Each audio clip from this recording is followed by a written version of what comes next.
Today's guest is Victoria Taylor, an experienced strategist, speaker, and founder of her own consultancy, where she partners with some of the world's most iconic brands to transform how they connect with people. From Kempinski to Lamborghini to Warner Brothers and many more. Putting that human-led thinking first is central to the success that we have in all of our experiences. Doing what we should all be doing really, which is listening to people. Victoria helps brands become the only in their space, crafting experiences that are emotionally resonant, commercially sound, and designed to endure. I think another really good question to ask is, who are we to our guests? Who are we to our customers? Yeah. What do we want them to feel? How can we kind of cover up that logo, and how is that piece of content identifiable as being owned by that hotel brand? In this episode, we'll explore how to future-proof guest journeys, the subtle difference between experience and spectacle. You're the sum of all of your touch points and all of those moments, not just one great one when someone visits you. And why designing for emotion isn't just good for hospitality, it's good for business. So let's dive in.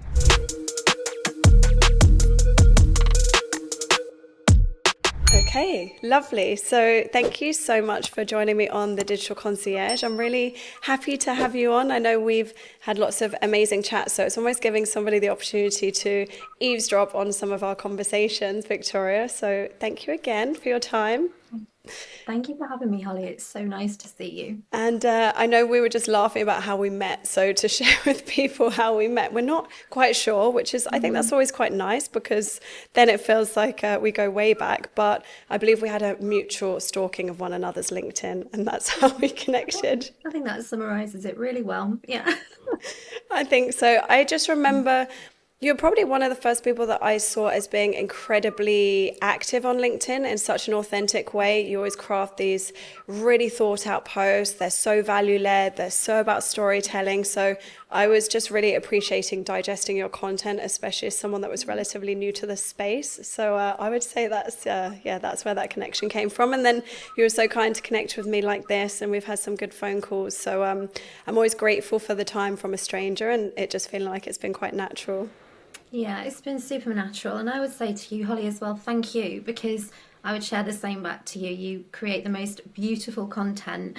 And I think it's harder and harder on LinkedIn now as well. Yes. I'm perhaps not as active there as I used to be. I probably share more now and again, but I really appreciate your content. And it's really nice to find content that stands out amidst a lot of content on there, shall we say. So. And amidst lots of AI written content, right? I know. Getting more and more.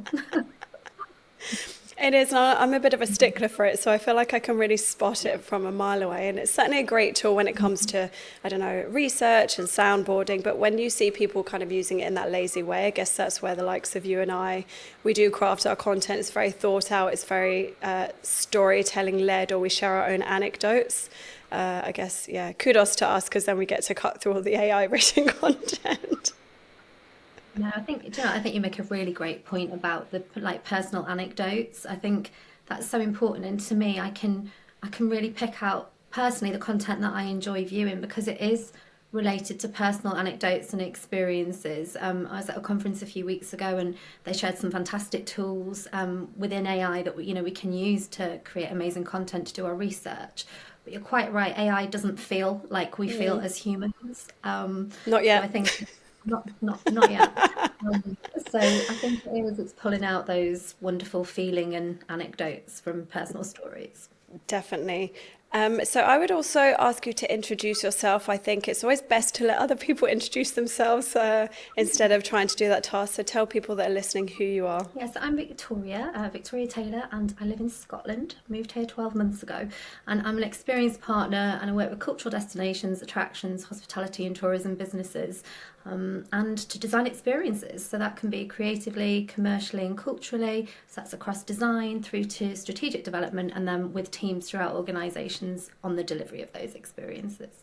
Amazing. And how did you get into this? Was this an intentional journey? Was it one of those where different doors are opening and different things are arriving in front of you?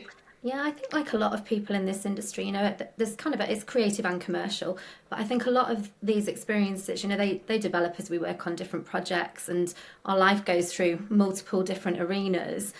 So we become, I guess, the only in our knowledge, which is kind of the work that I do. So I think it's not been a linear journey at all, as it's not been with a lot of us.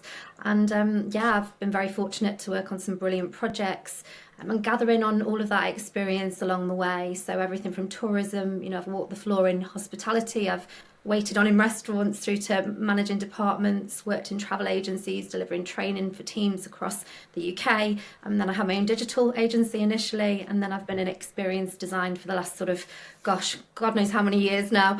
But all of those kind of experiences together bring a unique angle, I guess. And I love what you said with you've walked the floor, because I think that really gives you such a strong perspective. I was talking with friends the other day about working in bars and restaurants, and I personally worked in those industries, when I was at uni and college, and it does just give you such an insight, and your eye is then different about those industries because you've been on the other side, so you know what good service looks like, you know what good experience looks like. So how did you feel that walking the floor kind of fed into your experience and your approaches now? Exactly what you've just said there. It's having that insight and that kind of frontline perspective into guest experience, because a lot we can look at trends, we can look at all of these ingredients that we build into our, but actually that kind of walking the floor and putting that human led thinking first is central to the success that we have in all of our experiences. So I think having that human-centered approach definitely comes from those years of walking the floor through those different departments and doing what we should all be doing, really, which is listening to people, so Yeah, it's quite a simple one. I really think people simple. try to overcomplicate it, don't Really they? simple. But as you said, it's going back to the human-centered approach instead of the brand-centered. And with, we spoke briefly about AI, with everything digital and tech and AI. I think people get confused. They think that takes them further away from the human, but that should obviously be bringing us closer, right? Definitely, it should, it should enhance, shouldn't it? Ultimately, not take away from human experience. And I think, as like you say, as we do develop technologies and all of these wonderful tools that enhance and better experiences, it's really important to remember why we're doing this. That's to make people's lives better, to create Yeah. memories and bring about emotions and experiences that they will remember amidst the many, many experiences that are on offer in the world to them. So yeah, anything that can get us as close to the human as possible to pull out all of these wonderful feelings. Definitely. And so you touched upon, I guess, the main proposition that you focus yourself around. So can you talk to this and how that came to be? Yeah, so the only is something that is, central to all of the projects and experiences that I work on. And essentially it is becoming the only, a category of one within your category, within the industry, that isn't replicable anywhere else beyond obviously geography. So yeah, it's taken a whole bunch of ingredients. There's a whole different series of frameworks. I'm going to talk you through a little bit of that today, not the whole thing, but a little bit, to Amazing. create something that isn't replicable anywhere else. Because ultimately, when I'm with my clients, I pull out something that I call a memory grid. And the memory grid, if you imagine almost like a Pinterest board of experiences, and we want to be on that memory grid. So if every human being has a memory grid of experiences, and that memory grid is global, my memory grid isn't just based in Scotland, it's based all around the world, and so is every single one of your guests. We want a place on that memory grid so they can easily pull us out and say, I this, love this that. is one of my top experiences. And we can only do that by becoming the only at what we do. So yeah, that's kind of the essence of it. We want to earn a place on those memory grids.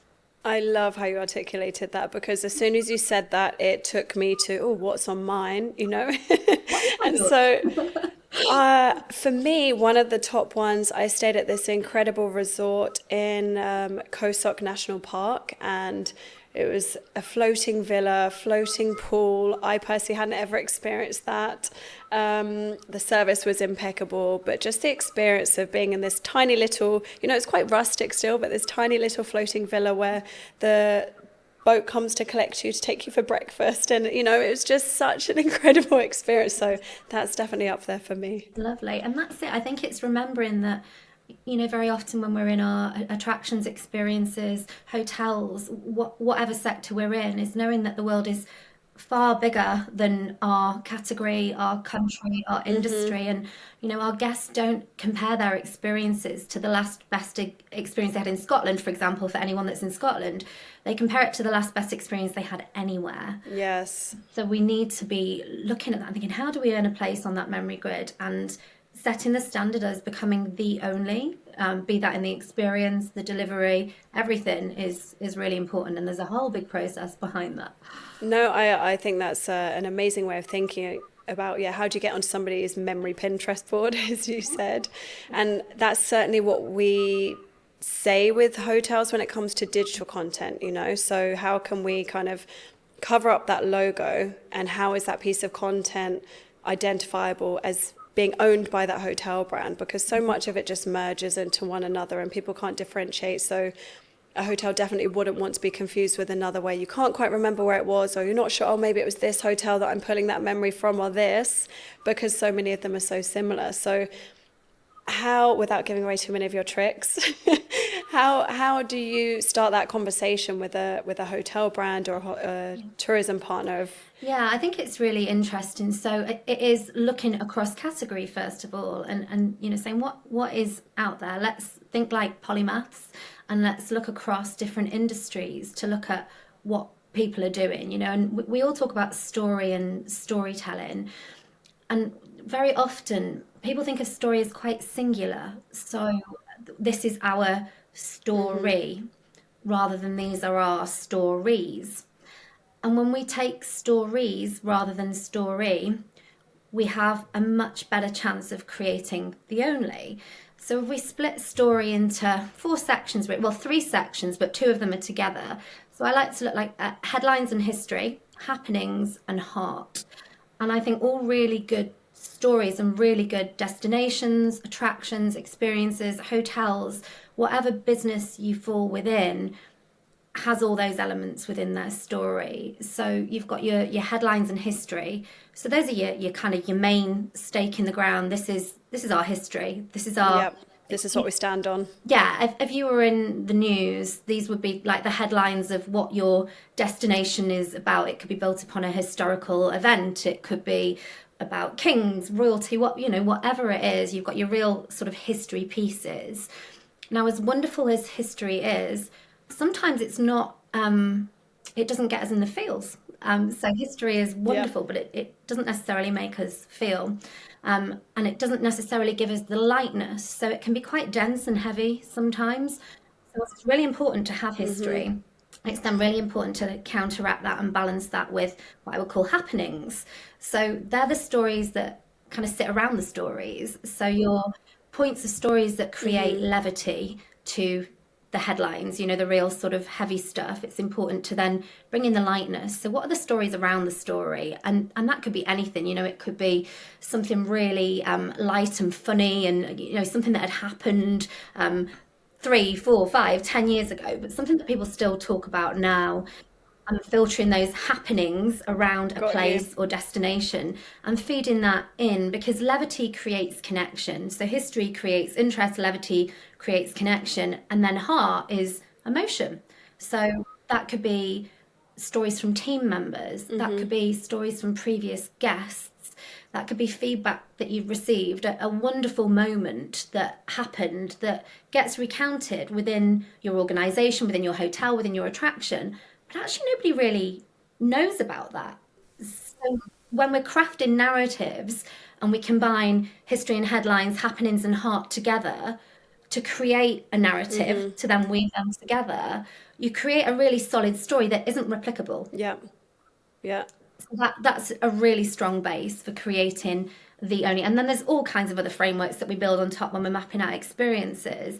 But I would say for anyone, start with story. Story's critical. And if you can weave in those history, headlines, happenings, hearts, you've got the heavy, the levity, and then that heart. That's really important because then we appeal to the head and the heart.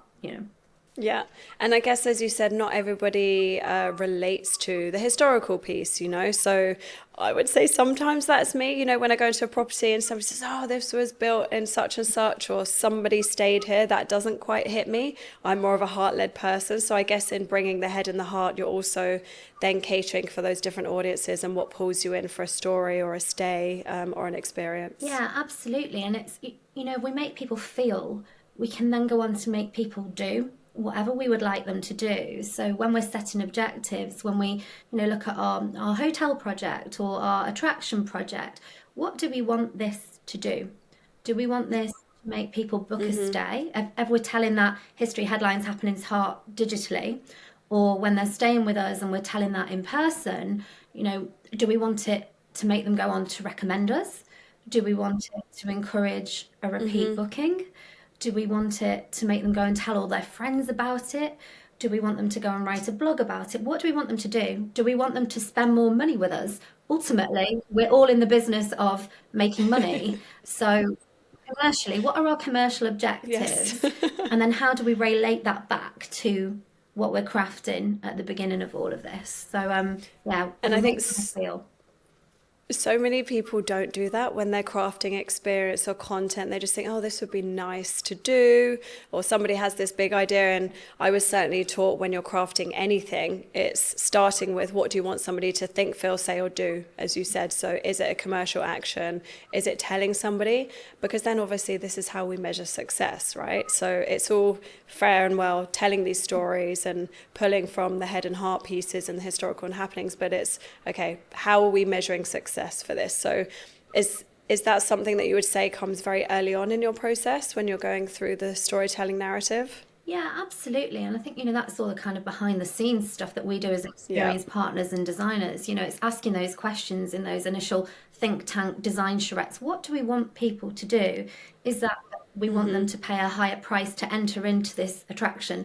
Is it that we want them to return? Is it that we want them to have multiple visits to multiple sites that we own? Do we want them, if it's a hotel, for example, to come and book a 2-week stay this summer and then the same 2-week stay next summer? So it's really important to understand what those objectives look like. So yes, we're then building the creative with the commercial, because it's very easy in the process to get swept up in the spectacle that this looks fantastic. But unless that is Yeah. woven through the entire process, you fall short, and you kind of forget the things that this was all about in the first place. If you're looking for commercial return, it's making sure you're staying true to those conversations and those objectives that Yeah. you know we look at in the first instance and weave that through the entire process. And it is easy to drop the ball, of course it is, because we live in a world that prioritizes spectacle, and very often that's when you'll find experiences can fail because they have the spectacle when they open, and then it doesn't stand the test of time long term because it hasn't implemented all of those really important fundamentals throughout the whole process. And so you spoke about, you know, something not standing the test of time, and this is certainly where I think hospitality has an opportunity, and something that I believe my experience with FMCG, they did really well, because they would come up with a concept and this strategy or this campaign idea or this notion or this red thread, and for them it would last 3 to 5 years, you know, and so they would really be drilling home that notion. They wouldn't be reframing every 6 months. So how do you make sure that something has that longevity, that it has those legs? What does that look like? Do you know what? This is going to sound really simplistic, but I think simplistic is sometimes the best way. Ignore Yes. everything around you. So, no, but you know, the world, I'd say the hardest thing for humans and for businesses today is to ignore noise. And we are on a hamster wheel and we are on a quickening. Everything is and what, and what, and what. But actually, this is about staying true to your origin and having that long-term vision and staying true to that. Yes, implementing the things that are relevant along the way, but not getting way-led along the way. We see a lot of that, which is where a lot of it falls, because we see people looking outward rather than innovating inward. They look at what's working. Oh, that worked really well for X brand. We're going to do it. And then maybe it doesn't work quite as well for them. and it's a challenge. So I think it's a real challenge to kind of blinkers, like horses. Horse blinkers, put the blinkers on. Yes, Horse take what's blinkers, relevant, but yes. always ask the question, is it true to the origin of who we are and what we're setting out to do? Or are we really being led by spectacle because they've done a great, fantastic job there? We think we're going to do the same. But actually, is it in the origin? At me, that in the origin. Yes, is it keeping you, what's your Northern Star? And I think sometimes some brands don't have their Northern Star. And they get quite excited, at least from a digital perspective. We see this where they're so excited about digital, they want to jump onto a social media channel.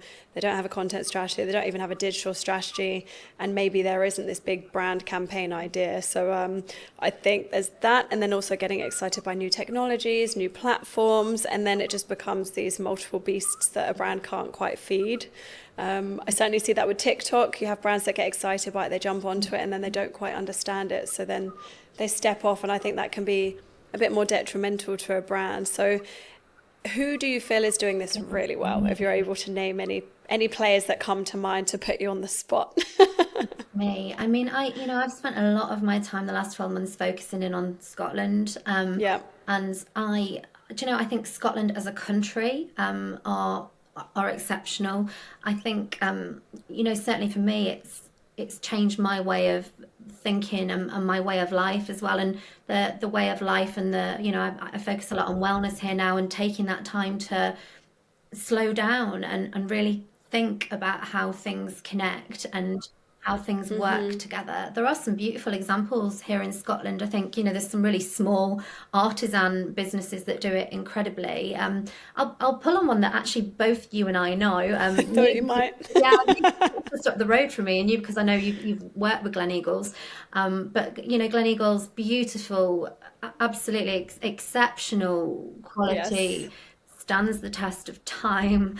I go in and I feel like I'm home, and I don't feel like there are any ostentatious, shall we say, barriers to entry. Yes. It's every team member that I have encountered there has been Gleneagles. And I mean that in every essence of the word. Everything they do is seamless. It's beautifully done. I've been up there for Mother's Day, sharing afternoon tea with my mum and my dad, and I've sat there working in the Century Bar. I've been there for sport. I've enjoyed, every moment, every interaction, and they stand the test of time, and they're very true to the essence of who they are, and that's so important, Yeah. So I thought that was a good example because you know them. So I think it's important. I do. To do something because you've got your experience there too. So Yeah. And I think digitally, having been there and spent the time and had that real life experience, the digital experience really matches. And I think there's such a disconnect again for so many other brands, but they really are able to kind of dial up this, adults playground notion. They have this concept that every time you see a piece of content, you also know it's from them. But you really feel you're immersed in this experience, and there's definitely a lot beautiful about destination hotels because they have so much to offer, so many outlets. So they have this incredible opportunity of so many content opportunities as such. But again, their digital experience matches that real life experience. You don't suddenly have a conflicting time when you're on property. And I think that just shows how well integrated their teams are. And as you said, they really do come back to, who is Gleneagles? What do they stand for? What do they talk about? The service is absolutely impeccable. We always kind of joke and say, they could have been there with a tissue before you sneezed. It's that kind of incredible, undisrupted, subtle, but extremely elevated service that, I have to say, I personally haven't quite had an experience like that before. So it's a great example. I think I love what you said as well about the subtlety. It doesn't shout loud because It's a quiet luxury, right? it doesn't need to shout loud. Yeah. And I think, really interesting. We've just seen them launch retail online. I think it was yesterday. Yeah. Their boutique, their arcade that they've got there is beautiful. I've actually just bought a gift for my niece for Easter from there, which is beautiful. Nice. Lucky niece. The whole collection is so beautifully curated. And I agree with you. It's that subtlety across everything. Everything is impeccable, but subtle with it. And for me, Yeah. that speaks volumes over, Holly, you and I have been very lucky to stay in beautiful hotels and to visit beautiful attractions and destinations around the world. But sometimes they shout so loud I can't hear what they're saying. And Gleneagles doesn't do that. It's beautiful, and it facilitates something that I think is beautiful. I was there a couple of weeks ago, and there was a little boy running his choo-choo train on the floor, and he's running this choo-choo train on the floor, and guests are having conversations with each other, and they're doing some work, and it facilitates human connection. It doesn't just create an experience, it facilitates human connection. And the way their teams are having conversations, they're almost like connecting people without even realizing. And I'm watching this going, this is so magical, because it's not something that you see everywhere, and it's not something that you get everywhere. So yeah, I think they do a beautiful, beautiful job. And the smell when you walk in, the scent. I know. Yeah, I love this. And I don't know when this happened, but this whole notion of hotel scents. I saw there was a girl, I can't remember her name. She came out with a candle that was called, I think it was called the Hotel Lobby. And it was dialing into, that you can go into a hotel. I know what the Edition smells like. I think it's incredible, So there are just, and then obviously that triggers the sense of memory with that scent. So I can actually remember the smell, as you said. Oh, I know, it's beautiful. I think it's white. Is it white tea and jasmine? I did ask. But yeah, They probably sell it somewhere. yeah, well, I mean, similar to what you've said there. I mean, I was out in Dubai working with Amar, and again, they have a scent that they have as you walk into the address hotels, and it is just beautiful. But yeah, when I walk into Gleneagles, I'm like, oh, I'm here, and it is. Yeah. It's that, oh, you're home, Yeah. And it evokes that last memory you had, so then it gives you, if they do sell that fragrance in a candle or a room spray, you get to kind of take that home, and it evokes that same energy. And I think you touched on it when you said about the arcade. It's so carefully curated that all of their partnerships are so intentional, but I do think they've done a great job of understanding, okay, who fits well with us, instead of partnership for partnership's sake, which again, it's very easy to fall into this trap, but it's, if it's with Land Rover or, that makes sense for them because they have these incredible grounds and the kind of the off-roading, and then the same with the arcade, they're all partnerships where they just fit perfectly. They have this kind of good balance, or they're either extending the brand or extending the reach. So I think, the arcade is beautiful. So for anyone that hasn't been to Gleneagles, I think we've now become an advert for Gleneagles. Oh, just go. Just go to the place, just go and book an afternoon tea. I can highly recommend it. I took my mum and my dad for Mother's Day, and it was just sensational. It was a beautiful day. The sun was shining. The cakes and the delicacies were delicious. And you're quite right. The partnerships are really intentional. And I think that's something, particularly digitally, we can see collaborations in luxury. Yeah, left, right, and centre now, right? Everywhere, and they just get lost. Whereas, like you say, you step in there and you're like, oh, it all makes sense. And that's what makes human experience better, because it feels, people talk about authenticity and they use the word authenticity, but they don't realize authenticity isn't something you say you are. It's something that guests feel you are.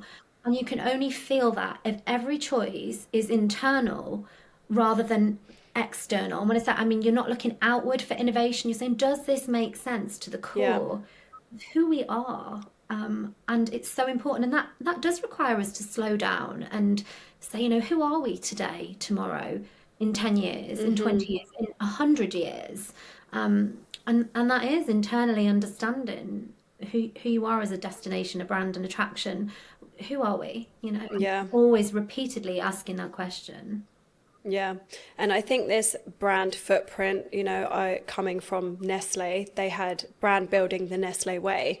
And one of those activities was, that brand footprint of who are we, what do we stand for, what do we believe, how do we speak. And again, I do think some of these basic principles are still quite missed.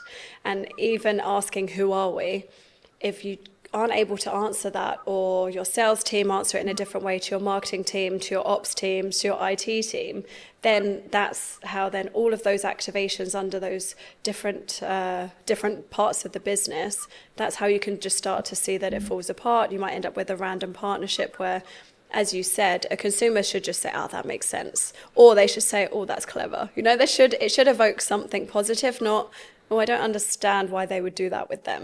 So Totally. And guests are savvy. Our guests they are, are. they're so savvy because they've got a whole world that they can access, and they're very intentional with their time as well and where they spend that time. And I think, I hate to use the P word, but going back to the pandemic, I think it's 5 years ago. But I do think That's I wild. know, I think that made people far more aware and intentional with what they're spending their money on, where they spend it, where they choose to go. Um, yeah, it's an interesting one. And I think, you say that, who are we? I think another really good question to ask is, who are we to our guests? Who are we to our customers? And that doesn't necessarily mean every single individual customer. It's saying, like, Yeah. what do we want them to feel? What is that feeling we Yeah. want them to feel when they're here, when they visit, when they come and experience our attraction, they come and stay at our hotel, they come to our destination? What do we want them to feel? Yeah, we were given very simple exercises, again, not to kind of drill home too much to FMCG, but now, now I'm outside of that industry, I do see that they did so many things well. And one of them was, as a brand, identifying the celebrity persona that you were, because then that really brought it to life for somebody. So it helped with the tone of voice, it helped with the demeanor, it helped with, what would you stand by, what would you have an opinion for. I would love to see hotels do this, to understand, okay, which persona and which celebrity would this hotel be? Are there any activities or simple exercises that you run with partners to pull them back to who are you? Yeah, I think something again that's really important is not just having that decision at the top. So very often decisions are top down rather than organization wide. Yeah. So I'd say in understanding the essence of who we are, that's bringing every level within the organization from every department together. So going back to that walking the floor conversation, you can't possibly understand the essence of who you are without having everybody involved in that process. Absolutely. And that multi-experience across departments is critical.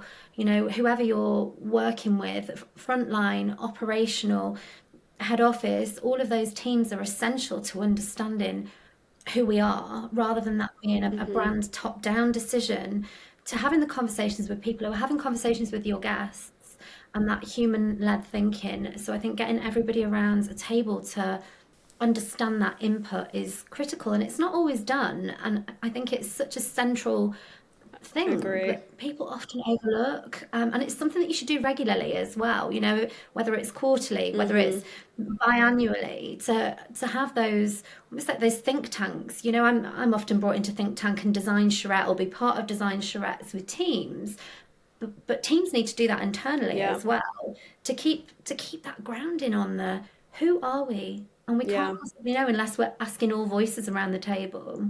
Yeah, and to keep their fingers on the pulse, right? Because perhaps their audience demographic is shifting, perhaps they are different things to different markets. And so I think understanding who that ICP is, that ideal customer profile, but then also audience segments and how that might change. So how are you perceived to a family versus a couple versus a solo traveler? Just, to look at how that might break down simply. But to your point, bringing everybody around a table and having that shared view is definitely it's an accessible start point, right? Because one of the questions I want to now ask you is, what would you recommend somebody looks to activate today, tomorrow, next year? Today meaning this kind of low-hanging fruit, low budget, could absolutely do, and then to the other end of the spectrum as to it might need some more investment and some more heads around a table. Yeah, I think so. Become curious, first of all. I think become curious and know that you're not, although you are within a sector, within a category, you're not to your customers. You're in a Yes. wide world of experiences, and they don't think about you in terms of, let's take Scotland again, for example. They don't think Yeah. whiskey, hotels, attractions. They just see experience. So true. And we Yeah, categorize why would like you? this. But we Yeah, do. yeah. Um, so they just see it as experience. So removing those barriers to human think. So right, let's remove that. Okay, yes, we are in a category, we are in a sector, but our customers don't see it that way. So into customer shoes, those regular think tanks, and then also I'm going to say collaboration. You know, we have a great here in Scotland. We have the Association of Scottish Visitor Attractions. They're an amazing organisation that look at raising the quality of attractions on a global standard across all of Scotland's attractions. I'm a member of the organisation, and as a part of the organisation, you get something called an ASVA card, which is wonderful because with this ASVA card, you're able to go and experience different attractions. So, as an industry professional, I'm able to go and look at what attractions are doing in Edinburgh. I can go and see Real Mary King's closed in Edinburgh. I can go and see the Falkirk Wheel in Falkirk. I can go to the Scotch Whisky Experience. I can go to all of these wonderful experiences and take these gems and learn about what they're doing brilliantly within their attractions. But they can all do that for each other, and they do that here. People go from different attractions to other attractions to go and learn best practices, see what's working, see what they can, learn from each other. So I think if we can have this approach where we see the people around us to help us elevate each other and learn from one another, I think that's a brilliant thing. It doesn't cost you money. You can look at other people within the industry and say, okay, you come to us for however long, we'll come to you, and let's see what you're doing great. Let's see what we're doing great, and see what inspiration we can take there from each other. Because I think sometimes we become so insular in our thing that we forget there's a whole wide world out there, and we do need to understand that, but we can only do that by actually going out there and doing it, not learning just from it on LinkedIn. We need to get out in the field and feel it. So and it costs little to no money. So Yeah. I think walking the floor, as you said before, so doing that with other partners, that cross-market sharing or even cross-industry sharing of seeing, okay, what can we take as inspiration? And I even think some partners need to be tasked with, walking in the shoes of their consumers. So what does that whole experience look like? Because then it's very easy for us to sit in, our expertise hats and our professional hats, but we're still consumers. So, we stay in hotels, we experience these. So trying to just remind ourselves of that and say, okay, well, go onto your company website, go onto the Instagram, try and change a booking, try and see where are these maybe points of friction, where areas that we can improve, and then take from other industries who we think are doing it much better. So I really love that example, because I don't think, as you said, it's really easy to do, and it's something that everybody could do as of today. Yeah, it is. It is really easy to do, and I think something actually that I love today. Yesterday I booked a stay. There's another group of hotels in Scotland called the Hydro Hotels, beautiful hotels, and they do incredible family experiences. And I've actually booked a stay in June for a special birthday. But I've booked there because I've got a 2.5-year-old niece, and then I've got my parents who are in their 70s, and I wanted to book something that meant it would cater across all of those age groups. It would make it really wonderful if me and my sister want to go off to the spa, for example, if Willow wants to go and pony ride, and all of these lovely things. And it was booked yesterday. We've booked a lovely lodge in their grounds, but today I've had an email asking me how the experience is so far. And I'm like, great. And I actually really like the way they've done it. It doesn't feel markety. It doesn't feel like they're just trying to glean information. It felt very organic in the way it was done. And I really liked the wording of the email and how it was approached. I was like, this is great, because it's been done in a really nice, subtle, I know we've said that word a couple of times, subtle way. And for me, that's everything. They're not saying, how have we done so we can sell you more at this stage? They're not trying to upsell, which is what can happen, right? It's, we know you're coming to stay. Did you know you can book this, and this, which feels a bit pushy. It felt really nice. And I just thought, that's great. So I think being curious, like you say, of your guests and learning from your guests along the way. Very often we make it so hard because their guests are here, brand is here, but actually the closer you can get to them, the outcomes you create. So it should be one continuous conversation, and they did it really nicely. So hats off, Creef Hydro. Yeah.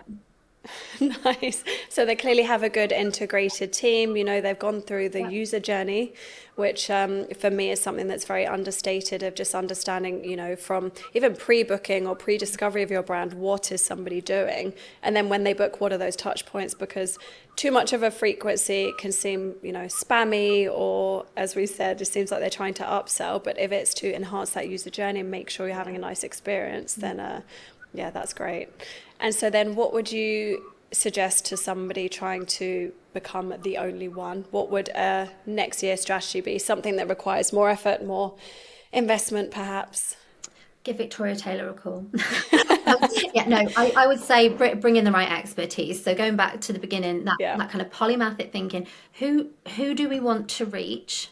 And who can help us reach those people? So identify what it is you're looking to do. Is it, you know, a problem you're trying to solve, something you're trying to create, something you're trying to better, and figure out what that thing is, and then pull in the right expertise. You know, everything starts with a conversation, and well, it should do, a deep dive in understanding, and those charrettes around the table, understand what we're trying to create. And you know, that's the starting point. It's absolutely impossible to say there's a linear approach, because there isn't. It depends on the outcome you're looking to achieve, but yeah, get the right expertise in. I keep a good balance between internal and external, to create what you're looking to create, and build trust with the people around you. You know, bring in the right consultants, bring in the right partners.